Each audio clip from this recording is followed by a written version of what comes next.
Halo semuanya, saya Nika Deka Priyanti Ayu Angelia dan teman saya Karel Nehemia Hamonangan Simanjuntak akan membacakan hasil dari analisa kami mengenai kondisi Indonesia saat ini, yaitu jadi saat ini dunia tengah menghadapi krisis dan wabah pandemi COVID-19 dengan jumlah kematian dan kasus infeksi yang melebihi 1 juta orang, sehingga memiliki dampak serius terhadap berbagai aspek kehidupan. Cilakanya juga sampai saat ini belum ada treatment, obat, antivirus, dan serum untuk pandemi COVID-19 ini. Organisasi Kesehatan Dunia dan negara-negara di dunia hanya memiliki treatment pembatasan sosial dengan physical distancing, protokol-protokol kesehatan, dan sebagainya, yang pada akhirnya berujung pada penguatan antibodi masing-masing individu dalam menghadapi COVID-19. Kebingungan merebak di mana-mana antara yang patuh dengan protokol kesehatan ataupun yang mengabaikannya. Pencarian treatment dan pengobatan coronavirus menjadi ajang yang sangat serius dan dibutuhkan masyarakat dunia saat ini, termasuk Indonesia. Pembatasan sosial berskala besar adalah pembatasan kegiatan tertentu penduduk dalam suatu wilayah yang diduga terinfeksi COVID-19 sedemikian rupa untuk mencegah kemungkinan penyebaran COVID-19. Kondisi darurat kesehatan masyarakat karena COVID-19 ditetapkan dengan Kepres nomor 11 tahun 2020 tentang penetapan kedaruratan kesehatan masyarakat COVID-19. Hal ini karena COVID-19 menyebabkan hal yang bersifat luar biasa. Kepres nomor 11 tahun 2020 tentang penetapan kedaruratan kesehatan masyarakat COVID-19 menyebutkan bahwa jumlah kasus kematian karena coronavirus sudah meningkat dan meluas antar wilayah dan antar negara, serta memiliki dampak pada kondisi politik, ekonomi, sosial, budaya, hankam, dan kesejahteraan masyarakat Indonesia. Dalam Perpu nomor 1 tahun 2020 tentang kebijakan keuangan negara dan stabilitas sistem keuangan untuk penanganan pandemi COVID-19 dan atau dalam rangka menghadapi ancaman yang membahayakan perekonomian nasional, sejumlah kebijakan diambil seperti mengalokasikan tambahan belanja dan pembiayaan APBN tahun 2020 untuk penanganan COVID-19. Untuk keperluan tersebut, pemerintah mengucurkan anggaran sebesar 450,1 triliun rupiah yang selanjutnya akan diperuntukkan kepada sejumlah bidang penanganan, mulai dari sisi kesehatan hingga dampak ekonomi yang ditimbulkannya. Penggunaan kendaraan pribadi masih bisa ditoleransi. Syaratnya apabila mengikuti ketentuan dan hanya digunakan untuk belanja barang kebutuhan pokok. Ada batasan maksimal bahwa dalam satu kendaraan roda 4 atau lebih, jumlah penumpangnya yang bisa naik bersamanya adalah hanya 50% dari kapasitas kursinya. Sementara itu, untuk kendaraan roda 2 dalam Pergub DKI Jakarta nomor 33 tahun 2020 tentang PSBB juga diizinkan untuk menjadi sarana angkutan memenuhi kebutuhan pokok. Selain itu juga bagi mereka yang bekerja di sektor yang diizinkan. Nah, maksud dengan sektor diizinkan itu adalah jasa angkutan seperti ojek online. Namun hanya untuk mengangkut barang saja. Tidak boleh untuk mengangkut penumpang. Selain itu, untuk kendaraan roda 2 selama PSBB hanya boleh digunakan seorang diri. Motor tidak diperbolehkan untuk membawa penumpang. Semua pengguna kendaraan wajib memakai masker sesuai ketentuan PSBB tanpa terkecuali apabila berkegiatan keluar rumah. Nah, provinsi yang telah melakukan PSBB antara lain Provinsi DKI Jakarta, Jawa Barat, dan Banten, dan lain sebagainya.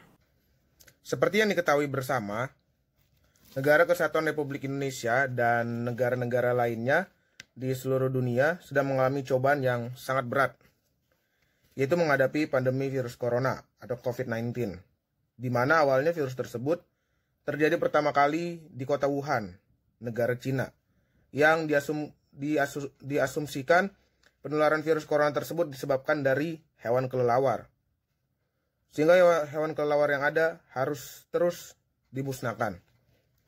Sebenarnya virus corona atau COVID-19 itu hampir sama dengan virus SARS dan MERS, yaitu sama-sama berasal dari keluarga coronavirus. Tetapi penyakit tersebut memiliki masa inkubasi yang berbeda-beda. Masa inkubasi MERS adalah 2-14 hari, rata-rata 5 hari. SARS adalah 1-14 hari, rata-rata 4-5 hari, dan COVID-19 adalah 1-14 hari, dengan rata-rata 5 hari. Perlu diketahui COVID-19, virus SARS dan MERS merupakan penyakit infeksi virus pada saluran pernafasan yang bisa berakibat fatal. Virus SARS juga pertama kali mewabah di Cina pada tahun 2002, dan virus MERS pertama kali muncul di Timur Tengah pada tahun 2012. Ketiga penyakit ini dapat menyebabkan demam, batuk, sakit tenggorokan, hidung tersumbat, lemas, sakit kepala, dan nyeri otot. Jika semakin berat, gejala ketiganya dapat menyerupai pneumonia, yaitu yang disertai dengan demam, batuk parah, dan kesulitan bernafas.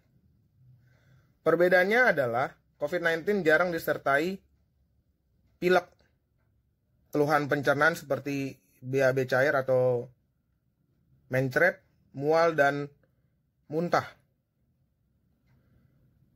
Manusia dapat tertular coronavirus lewat kontak langsung dengan hewan yang terjangkit virus ini. Cara penyebaran ini disebut transmisi zoonosis. SARS diketahui ditularkan dari hewan luwak ke manusia. MERS dapat ditularkan dari unta berpunuk, dan COVID-19 dari kelelawar. COVID-19 ini dapat menularkan seseorang jika seseorang tersebut menghirup udara dari percikan air liur yang dikeluarkan oleh si penderita COVID-19 saat bersin dan batuk. Serta penularannya juga dapat terjadi jika seseorang memegang benda-benda logam, tembaga, dan besi yang telah terkontaminasi dengan percikan air liur si penderita COVID-19 yang kemudian dari tangan tersebut dengan tidak sengaja memegang hidung, mulut, atau daerah wajah yang dilakukan tanpa melakukan cuci tangan terlebih dahulu. Sehingga semua orang dihimbau untuk selalu memakai masker, baik orang yang sakit maupun orang yang sehat, selalu mencuci tangan selama 26 detik, pakai sarung tangan, dan jaga jarak dengan orang lain minimal 1 meter. Karena virus COVID-19 katanya dapat bertahan di udara selama 8 jam. Maka dari itu penting bagi kita untuk menjaga kebersihan, menjaga jarak, makan makanan yang bergizi, dan minum vitamin atau suplemen makanan yang dapat meningkatkan daya tahan tubuh. Selanjutnya saya akan memaparkan kondisi Indonesia terkini dari segi ekonomi. Menteri Keuangan Ibu Sri Mulyani menggambarkan bahwa dampak dari pandemik COVID-19 ini yang melanda Negara Kesatuan Republik Indonesia terhadap ekonomi Indonesia mulai dari keterpurukan sektor perhotelan, restoran, penerbangan, hingga terjadi pengurangan pekerja baik di sektor informal maupun formal. Penerbangan di 15 bandara yang ada di Indonesia dibatalkan. Angka turis turun dari 6.800 orang per harinya. Sehingga Indonesia kehilangan pendapatan di sektor layanan udara sebesar 270 miliar per harinya dan hilang 48 miliar di sektor penerbangan dari dan ke Tiongkok. Jumlah pekerja yang dirumahkan, terutama dari bulan April, mencapai 1,24 juta pekerja dari sektor formal. Dan sebanyak 265 ribu pekerja dari sektor informal dan masih akan bertambah lagi. Impor Indonesia juga turun menjadi 3,7% pada kuartal 1 tahun 2020 dan inflasi tetap terjaga di bawah 3%. Menurut Badan Kebijakan Fiskal atau BKF, Kementerian Keuangan menyampaikan bahwa perekonomian Indonesia di kuartal pertama tahun 2020 tumbuh 2,97% dan pertumbuhan ekonomi Indonesia tersebut jauh lebih baik jika dibandingkan dengan negara lain seperti Amerika Serikat yang hanya tumbuh 0,3%, Korea Selatan yang hanya tumbuh 1,3%, Singapura yang tidak mengalami pertumbuhan ekonomi sama sekali, malahan minus 2,2%, Tiongkok juga minus 6,8% dan Hong Kong minus 8,9%. Tetapi perekonomian Indonesia masih di bawah pertumbuhan ekonomi Vietnam, di mana pertumbuhan ekonomi Vietnam mencapai 3,8% pada kuartal pertama 2020. Perlambatan pertumbuhan ekonomi di Indonesia terutama disebabkan oleh konsumsi rumah tangga yang merosot ke angka 2,8% dan investasi yang tumbuh 1,70%. Konsumsi pemerintah juga tumbuh di angka sekitar 3,74%. Ekspor tumbuh 0,24% dan impor mengalami kontraksi yang dimana mengalami minus 2,19%. Menurut data yang disampaikan oleh BKF, Badan Kebijakan Fiskal pada tanggal 5 Mei 2020. Selanjutnya,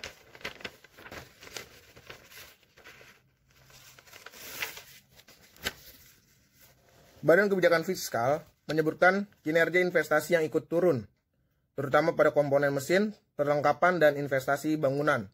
Dapat terlihat pada penjualan mobil niaga yang mengalami kontraksi di angka minus 14,7%, serta kredit perbankan. Sedangkan belanja modal pemerintah pusat naik ke angka 32,1% dibandingkan dengan tahun lalu, yaitu minus 6,7%. Pertumbuhan konsumsi pemerintah pusat didorong oleh peningkatan belanja bantuan-bantuan sosial. Realisasi bantuan sosial tumbuh hingga 27,6% karena disebabkan kenaikan tarif 2020, PBI, JKN, dan penarikan iuran PBI sampai bulan Mei. Kemudian terjadi kontraksi pada konsumsi pemerintah daerah dan belanja pegawai masing-masing karena turunnya dana bagi hasil dari pemerintah pusat serta program reformasi birokrasi. Adapun pertumbuhan ekspor bersih didukung oleh pertumbuhan positif ekspor barang non-migas. Kinerja ekspor tertahan oleh penurunan jumlah kunjungan wisatawan yang menjadi sumber ekspor jasa nasional. Impor nasional mengalami kontraksi seiring dengan pertumbuhan negatif komponen impor-impor bahan baku dan penolong di angka minus 2,8%. Dan barang modal di angka minus 1,31%, yang masing-masing kontribusinya sebesar 75,8% dan 15% terhadap total impor barang. Meskipun hal ini memberikan kontribusi terhadap neraca perdagangan yang surplus sebesar 2,61 miliar US dollar, pelemahan impor berdampak negatif terhadap aktivitas di sektor produksi khususnya manufaktur. Di sisi produksi, hampir seluruh sektor menunjukkan penurunan kinerja, kecuali di sektor informasi dan komunikasi yang tumbuh tinggi di angka 9,81%. Industri pengolahan tumbuh melambat di angka 2,6% seiring indikator PMI Manufaktur yang mencatat penurunan terendah pada bulan April 2020 di angka 27,5%. Sektor perdagangan tumbuh melambat sebesar 1,60%. Konstruksi 2,90%, pertanian 0,02%. Penurunan harga komoditas global termasuk batu bara dan minyak sawit mentah atau CPO menyebabkan sektor pertambangan dan penggalian tumbuh hanya sekitar di angka 0,43%. Kinerja sektor jasa logistik barang di pelabuhan turut menurun, diiringi dengan sektor transportasi dan pergudangan di angka 1,27%, serta akomodasi makanan dan minuman di angka 1,95%. Selanjutnya di sektor sosial dan budaya di Indonesia saat ini, yaitu di mana seluruh rakyat Indonesia panik dengan adanya virus corona ini atau COVID-19 ini, sehingga masyarakat Indonesia berbondong-bondong untuk membeli masker, hand sanitizer, sarung tangan, serta vitamin atau suplemen makanan untuk meningkatkan daya tahan tubuh.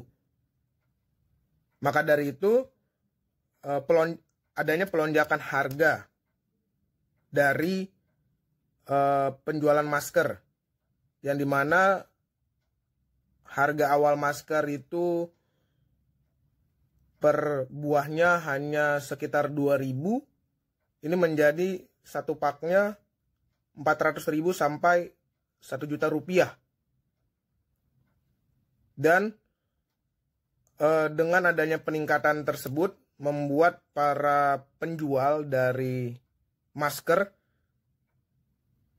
hand sanitizer, dan sarung tangan serta vitamin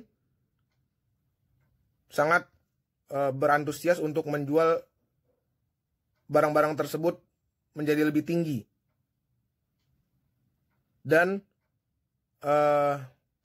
ada suatu perusahaan juga yang memanfaatkan hal tersebut dengan cara menimbun masker dan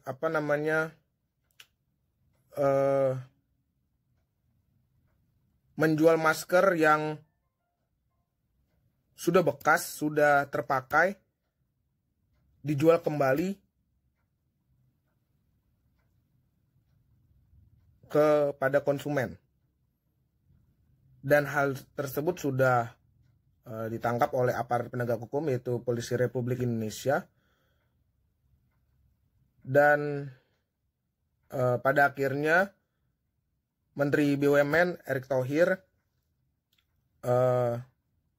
menginstruksikan bahwa PT Kimia Farma wajib memproduksi masker, hand sanitizer, sarung tangan,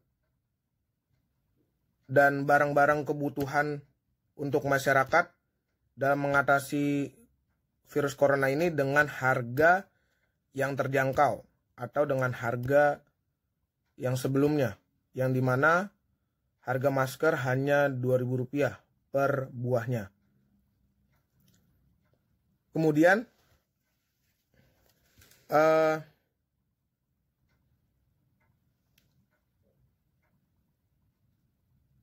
rakyat Indonesia juga mengalami kepanikan karena virus corona ini, sehingga membuat rakyat Indonesia tidak bisa bekerja, tidak bisa menghasilkan uang untuk memenuhi kebutuhan sehari-hari. Di mana dengan hal ini pemerintah pusat maupun pemerintah daerah wajib dan harus turun tangan untuk mengatasi persoalan kehidupan sosial dan budaya di masyarakat Indonesia.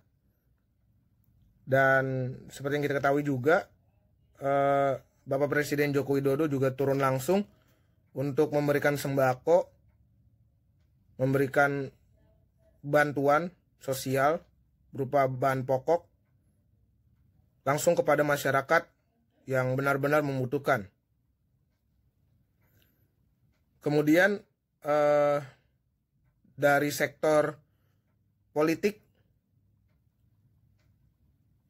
hukum dan HAM, di mana dengan adanya virus corona ini, COVID-19 ini, Menteri Hukum dan HAM Bapak Yasona Lawli Hamonangan membuat sebuah keputusan untuk mengeluarkan para narapidana sebanyak 30.000 orang, di mana narapidana yang telah dilepaskan tersebut untuk mencegah terjadinya penularan virus corona atau mencegah terjadinya peningkatan penyebaran virus corona.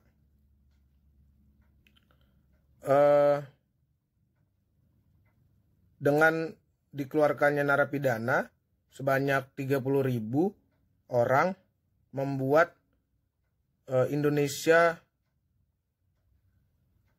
mengalami peningkatan dari tingkat kriminalitas, di mana tingkat kriminalitas sebelum dikeluarkannya narapidana sebanyak 30.000 orang itu hanya sedikit, dan setelah dikeluarkannya 30.000 narapidana dari lapas, itu menyebabkan terjadinya berbagai masalah tingkat kriminalitas seperti pencurian, terus pembunuhan, dan yang lainnya, sehingga hal tersebut dapat menyebabkan masyarakat Indonesia resah dan merasa ketakutan terjadinya hal tersebut. Nah, maka dari itu pemerintah pusat dan pemerintah daerah terus berupaya untuk menanggulangi pandemi virus corona atau COVID-19 ini dengan berbagai hal-hal yang dijalankan. Nah, dari pemerintah pusat sendiri telah mengeluarkan Perpu nomor 1 tahun 2020, yang dimana Perpu ini telah diundangkan menjadi Undang-Undang nomor 1 tahun 2020 pada bulan Mei kemarin di rapat DPR. Nah, di dalam Undang-Undang nomor 1 tahun 2020 ini ada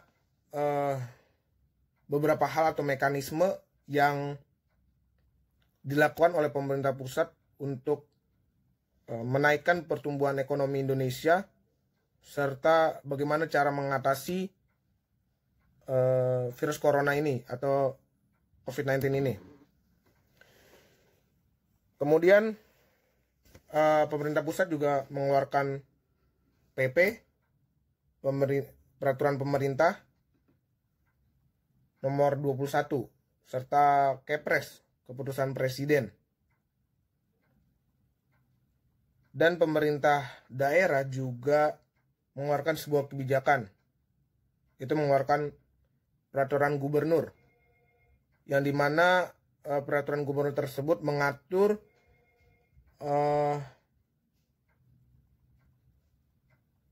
PSBB, pembatasan sosial berskala besar, yang dimana pembatasan sosial berskala besar ini dianggap baik untuk mencegah peningkatan terjadinya virus corona. Tetapi dengan berjalannya waktu, seiring berjalannya waktu, PSBB ini dianggap tidak efektif dan tidak berjalan dengan baik. Dan saya juga melihat bahwa tidak adanya sinkronisasi atau komunikasi yang baik antara pemerintah daerah dengan pemerintah pusat dalam mengatasi pandemi virus corona ini atau COVID-19 ini. Sehingga beberapa kebijakan yang telah dikeluarkan itu kurang bisa mengatasi masalah yang ada saat ini. Sehingga ya harus dilakukan evaluasi dan mencari solusi yang paling baik, paling terbaik untuk mengatasi masalah ini. Demikian hasil analisa yang telah kami bacakan. Sekian dan terima kasih.